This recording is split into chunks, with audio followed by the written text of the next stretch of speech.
Now let's review ST600, a combined search device which consists of a magnetic antenna and wire locator.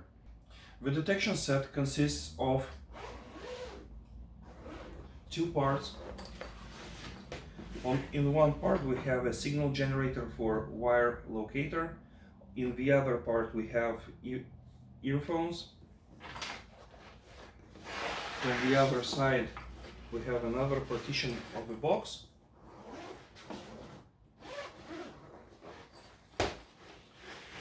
Where we can see there is the extension rod, charger for the device, the main unit of the device, and additional accessories, which are connections, different types of connections, and extensions. To assemble the device, we must connect it to the extension rod. And to do so, we have to attach it like this.